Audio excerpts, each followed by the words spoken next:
Hello dear students, myself Dr. Mahesh Indra, Assistant Professor, PG Department of Swasthwarth and Yoga, Dr. Sarvepalli Radhakrishna Rajasthan Ayurveda university Jodhpur. Last video class में हमने प्राणायाम part second का अध्ययन किया था। आज हम प्राणायाम पार्ट थर्ड का अध्ययन करेंगे, जिसके अंतर्गत अपन आज कुंभक के बारे में विचार करने वाले हैं। कुंभक का परिचय, कुंभक के भेद और फिर एक एक कुंभक के बारे में अपन डिस्कस करेंगे। तो सबसे पहले बात आती है कि कुंभक क्या है। तो कुंभक जो है उसमें मूल शब्द कुंभ है। कुंभ का अर्थ एक मटके जैसी संरचना जिसके अंदर वैक्यूम हो।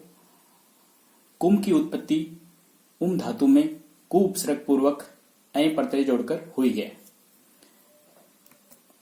कुंभक के भेद, कुंभक के भेद घेरण संहिता की बात करें तो घेरण संहिता में लिखा गया है कि संहिता सूर्य भेदश्च उज्जाई शीतली तथा बस्तिका भ्रामरी मूर्छा केवली चष्ट कुंभका। ये कुंभक के भेद बताए गए हैं घेरण संहिता में। कौन कौन से? सहित कुंभक, सूर्य भेद, उज्जाई, शीतली, भस्त्रिका, भ्रामरी, मूर्छा और केवली। फिर घेरण संहिता में ही सहित जो कुंभक है, सहित जो प्राणायाम है, उसके बारे में लिखा है सहितो द्विविध है, प्रोक्त है सगर्भस्थ निगर्भक है। सगर्भो बीजम उच्चार्य, निगर्भो बीज वर्जित है। अच्छा, जो सहित जो कुंभक है, सहित जो प्राणायाम है, उसके दो भेद बताए हैं। कौन कौन से? सगर्भस्थ और निगर्भस्थ।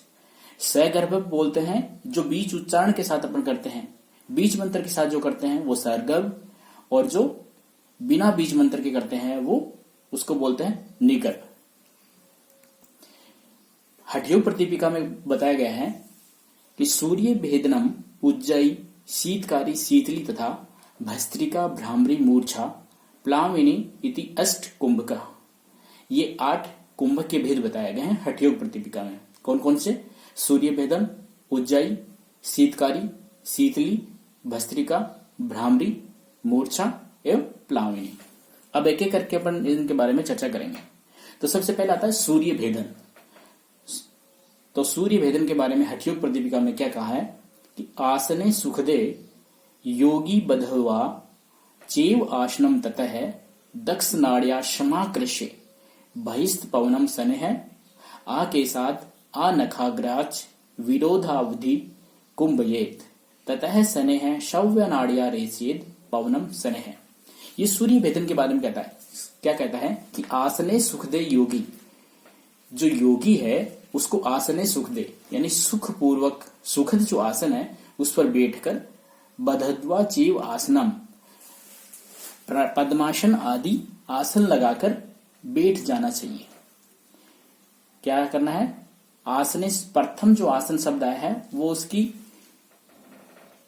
बैठने की जो वस्तु है उसके लिए है, और दूसरा जो आसन शब्द आया है वो उसके आसन जो वो कर रहा है, सिटिंग पोस्चर जो है उसके लिए आया है।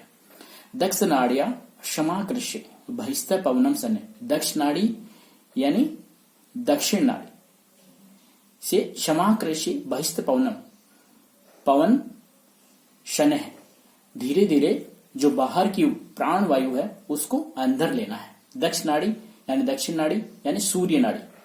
आ के साथ आ नखाग्राच निरोधावधि कुंभयेत। आ के साथ आ नखाग्राच मतलब केस से लेकर नख तक श्वास को खींचकर निरोधावधि, उसको निरोध करें, उसको जितना हो सके उतना रोकें, यानी कुंभक धारण करें। और ततः उसके पश्चात स्नेह धीरे धीरे सव्य नाड़िया वाम नाड़ी से रेचेत पवनम शनै है, धीरे धीरे वायु को बाहर निकालना चाहिए। सूर्य भेदन यानी सूर्य नाड़ी से आपको करना है। इसका लाभ क्या है? कपाल शोधनम वात दोषघ्नम कृमि दोषहत। कपाल का शोधन करता है, कपाल को शुद्ध करता है। वात दोषघ्नम, वात दोष को, वात से होने वाले रोगों को दूर करता है। कृमि दोषहत, कर्मी दोष को दूर करता है। पुनः पुनरिदम कार्यम सूर्य भेदनम उत्तमम। तो ये जो सूर्य भेदन है ये उत्तम है और इसको पुनः पुनः करना चाहिए।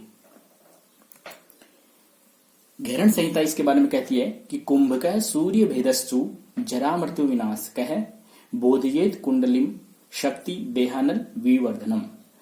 ये क्या है, सूर्य भेदक जो है वो जरा और मृत्यु को नष्ट करने वाला है, जरा और मृत्यु को विनाशक है उसका। बोधयेत कुंडली, और कुंडली जो शक्तिनी है उसको, उसका क्या करता है, उसका जागरण करता है, उसको बोध करता है उसका शक्ति। देहानल विवर्धनम, और जठराग्नि को बढ़ाता है। इसके बाद आता है उज्जयी। उज्जयी में मुखम संयम्य नाड़ीभ्याम आकृषे पवनम स्नेह यथा लगति कंठातु हृदयावधि शैशुनम पूर्ववत कुंभयेत प्राणम रेचयेदि रिया ततः।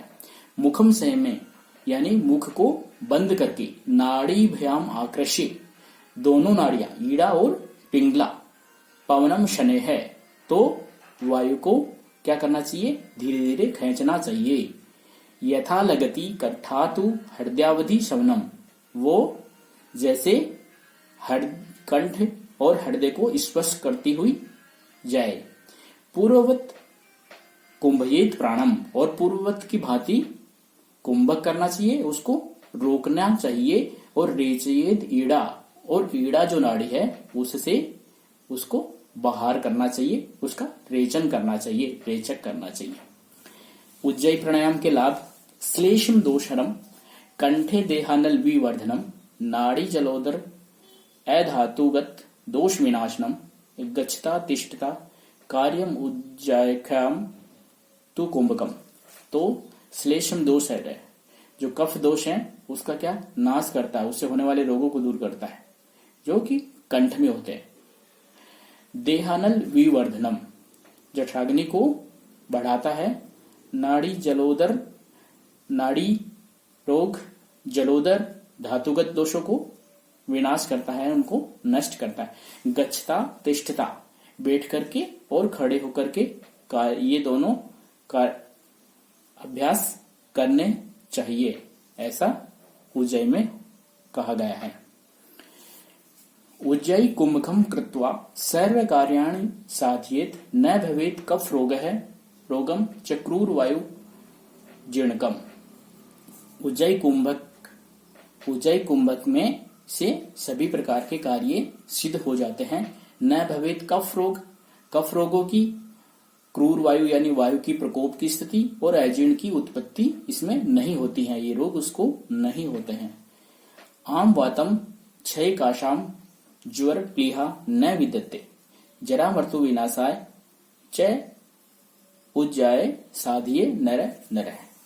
तो ये रोग बताए हैं, ये भी उसको नहीं होते हैं। आमवात, क्षय रोग, काश रोग, विभिन्न प्रकार के ज्वर, प्लीहा आदि रोग ये उसको नहीं होते हैं, न विद्यते। और जरा मृत्यु विनाशाय, और जरा और मृत्यु का विनाश होता है, नष्ट हो जाता है। कब? जब ये उज्जयी प्राणायाम सिद्ध हो जाए, यानी उसमें सिद्धि प्राप्त हो जाए।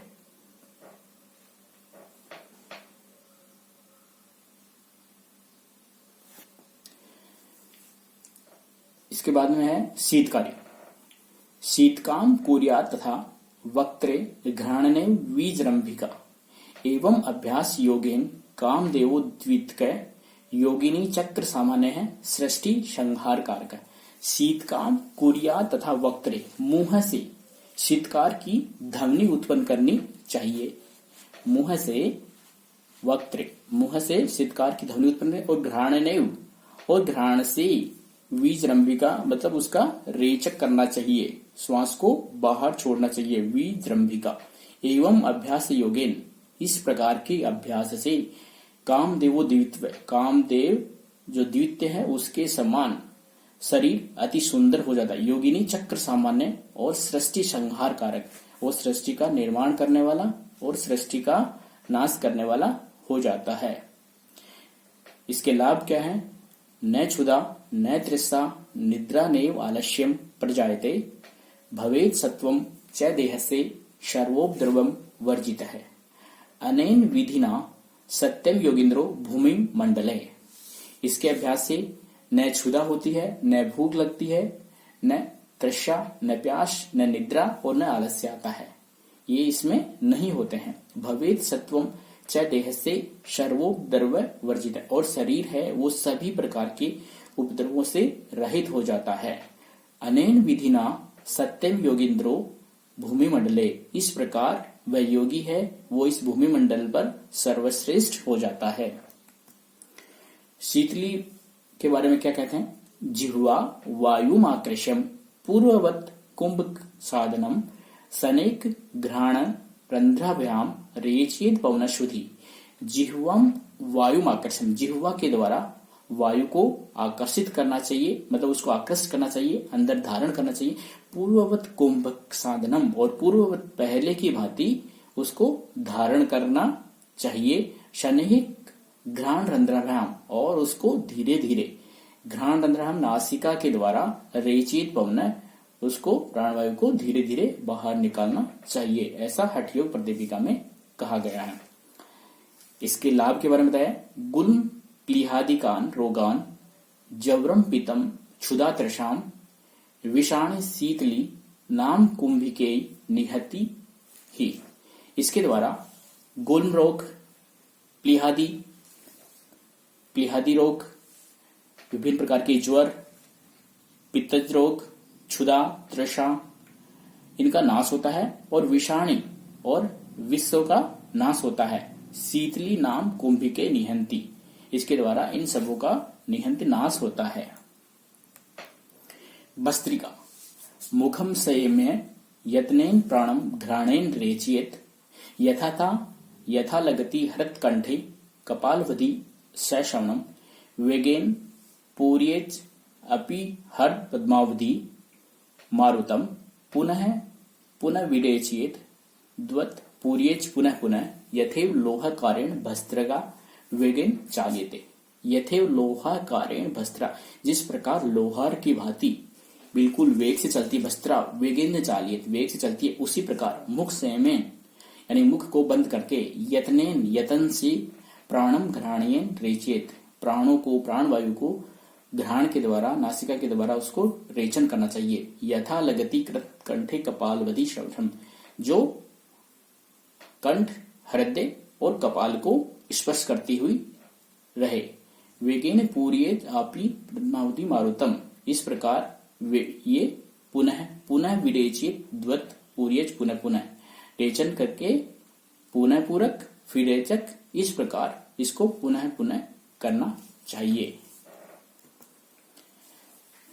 त्रिदोष नाशकम चैव शरीराग्निवर्धनम कुंडली बोधकम क्षिप्रम पवनम सुखदम हितम ब्रह्मनाड़ी मुखे संस्थ कफार्द्रिय अर्गलनाशनम सम्यक गात्र समुद्भूत ग्रंथि त्रिय विभेदकम विशेषण कर्तव्यम भस्त्राखे कुंभकम त्विदम। तो ये बताया गया है कि त्रिदोष का नाशक करता है। वात, पित्त और कफ, जो तीनों प्रकार के जो दोष हैं उसका नाशन करेगा। शरीर की अग्नि है उसको बढ़ाएगा, शरीराग्नि वर्धनम, शरीर की जो जठराग्नि है उसको बढ़ाता है। कुंडली बोध यानी कुंडली का जागरण करता है, कुंडली को जगाता है। क्षिप्रम, शीघ्र ही कुंडली को जगाता है। पवनम सुखदम हितम, यह सुखकारक होता है और हितकारक है। ब्रह्म नाड़ी मुखे, ब्रह्म नाड़ी में स्थित तीनों प्रकार की जो ग्रंथियां हैं, ब्रह्म ग्रंथि, विष्णु ग्रंथि और रुद्र ग्रंथि, इन तीनों को खोलने वाला है यह। इस प्राणायाम को विशेषण कर्तव्य, विशेष रूप से इस प्राणायाम का अभ्यास, भस्त्रिका प्राणायाम का अभ्यास, कुंभक का अभ्यास मनुष्य को करना चाहिए। भ्रामरी वेगाद घोषम पूर्कम भृंगनादम भृंगीनादम रेचकम मंदम मंदम योगिंद्राणामेव अभ्यास योग चित्ते जाता काचिदानंद लीला। तो वेगाद घोषम पूर्वकम, वेगाद घोषम वेग पूर्वक, वेग से, घोष पूरक यानी श्वास लेते समय भृंगनाद, भृंग की तरह है, और भृंगीनादम रेचकम, भृंगीनाद भृंगी की तरह रेचक करते समय क्या करना चाहिए, घोष करना चाहिए। योगिंद्राणाम एव अभ्यासम, इस प्रकार का अभ्यास करने से जो योगिंद्र है, योगी जो मनुष्य हैं, उनके योग चित्ते, उनके चित्त में विशेष प्रकार के आनंद की अनुभूति होती है। मूर्छा, पूरे कांते गाढ़तरम बदध्वा जालंधरम शने रेचियन मूर्छान आखे मनोमूर्छा सुखप्रदा। पूरे कांते यानी पूरक के अंत में, श्वास लेने के अंत में गाढ़तरम कसकर, बदध्वा जालंधर, धीरे धीरे जालंधर बंद लगाना चाहिए, जालंधर बंद लगाना चाहिए। और शने, और धीरे धीरे रेचियन मूर्छा, और धीरे धीरे रेचक का अभ्यास करना चाहिए। इस प्रकार जो होने वाली जो मूर्छा है वो शरीर को, मन को सुख प्रदान करती है। प्लामिनी, अंतः प्रवर्तितोदार मारुता पूरितोदर पयस्य अगाधे अपि सुखाद पलवते पदम पत्रवत। अंतः प्रवृत्तोदार, प्राणवायु को, मारुता प्राणवायु को धीरे धीरे अंदर पूरक करना चाहिए, धीरे धीरे अंदर ग्रहण करना चाहिए। अंदर ग्रहण के बाद पयस्य अगाधे, शरीर जो है वो बिल्कुल हल्का होकर, अगाधे अपि यानी जल में, सुखाद पलवते, जो पदम पत्र है आपका, कमल पत्र के समान क्या पलवित हो जाता है शरीर। इस प्रकार प्लावनी का अभ्यास करना चाहिए।